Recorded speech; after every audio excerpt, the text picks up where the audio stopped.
So, ito na nga yung ganap nung Sunday nung pinasyal ko sila sa SM. So, ito na nga yung full video. So, inayusan ko muna silang tatlo bago yung sarili ko. Ayan siya, guys. And then, after nyan, lalabas na kami para pumunta na kami ng SM. So, ito, sumakay na kami ng tricycle. Ayan, sobrang saya ng tatlo na yan. So, yan, tawanan sila ng tawanan sa tricycle. So, may OOTD yan. Naka-butch tayo. Ito naman yung aking baby boy. Tuwang-tuwa sila yan. Tatawanan sila sa tricycle. And then, nandito na kami sa labasan. Ayan, saglit na lang guys, sumakay na kayo ng jeep and then nandito na kami sa SM. So, nandito kami sa SM South Mall. Ayan, so ito kasi malapit sa amin na SM. Makikita mo nga sa kanila yung excitement kasi nga matagal-tagal din simula nung namasyal sila sa SM. So, ngayon lang ulit na sundan. So, ayan, nahuli na naman ako ng camera. Diyos ko po, ang anak ko na yan, kung ano naman pinagkukuha. So, ayan na nga, papasok na kami sa loob ng mall at yun na nga, ang aking Samara, excited na nga siya pumasok kasi nga, medyo matagal-tagal din simula nung huli kaming namasyal dito sa SM. So, natatandaan ko pa siguro nung birthday pa yata yun ng kailan pa ba? Sobrang tagal na guys, nakalimutan ko na kung kailan pa kami huling nag-SM. So, ito na nga, ngayon na lang kami ulit nakapag-SM dahil nga sobrang busy at yan nga, naisip ko na ipasyal sila sa SM kasi nga naaawa ako kasi lagi na lang sila nasa bahay. So, next naman, ipapasyal ko sila sa festival. So, ayan siya guys. So, naasahan ko na yung ate Samti ko dyan mag-video. Sabi ko, videohan niya kami. Ayan. So, dahil meron siya sa akin premium, magja-Jollibee naman at kami at magto-Tom Sword. So, ayan. So, sabi ko naman, next time at ipapasyal ko naman sila sa festival kapag magkaroon ulit ng pera ang kanilang nanay.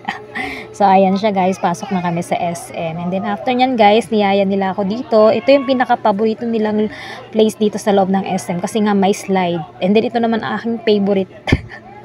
Yung salaming. So, hindi ako maalis-alis dito dahil ang ganda nga ng salaming at nakapag-picture nga ako dyan at nakapag-video. So, ang ganda talaga ng salaming nito. Maghapon na yan. Tagal-tagal siguro ako nag-stay dyan kasi ang ganda-ganda talaga ng salaming habang nag-i-slide sila doon. So, sa sliding naman guys, safe naman ka siya. Meron siyang carpet. Ayan, naka-carpet. And then, after nyan, nagyaya na yung mga chikiting. Nasa Tom's World naman siya guys. Ayan, pumunta naman kami ng Tom's World at naglaro sila sa Tom's World. Ayan, so sumakay sila. Pinabili ko na lang yung ate niya na mga token. So, naubos yung token ng ate niya sa kakalaglag ng mga, ano bang tawag na laro dun guys? Yung huhulog ka ng coins para makakuha ka ng mga stop toy. So, disappointed siya dahil wala namang siyang nakuha ang mga stop toy. Yan, naubos na lang yung token, kakalaglag niya doon. Yan, kakalaglag niya dyan. So, wala namang nahulog. Hindi naman kasi siya marunong. So, naubos yung token dyan. Ayan. Then, after nyan guys, nagutom yung mga chikiting, nagyaya na sa Jollibee. And then yan, naglaro kami. Tapos maglaro, nagyaya na sa Jollibee at kumain na sa Jollibee ang mga makukulit na aking chikiting.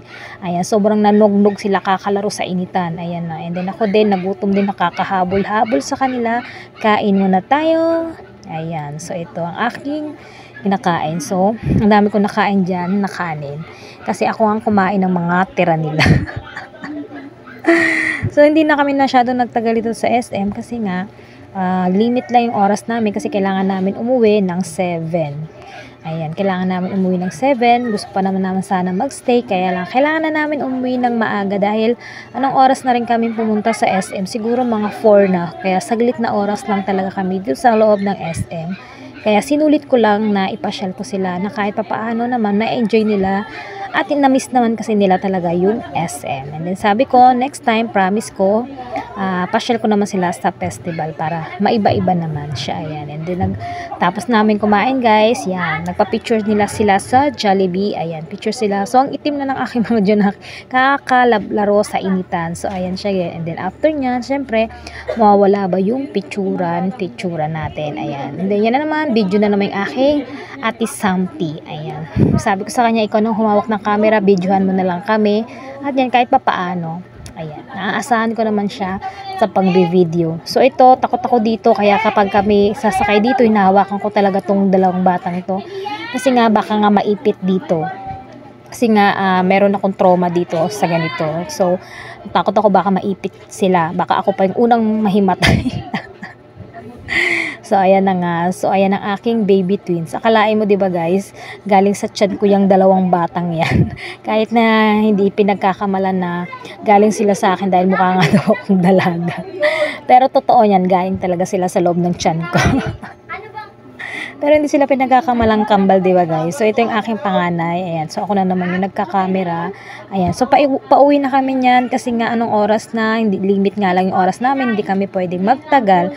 So kailangan na namin umuwi dahil nga mag-8 na at may nag-aantay sa amin sa bahay. Yun nga si Ate Sam. So hanggang dito na lang guys. Thank you for watching and I hope nag-enjoy kayo sa mini vlog ko at nag-enjoy din ang aking chikiting. Bye bye and don't forget to subscribe.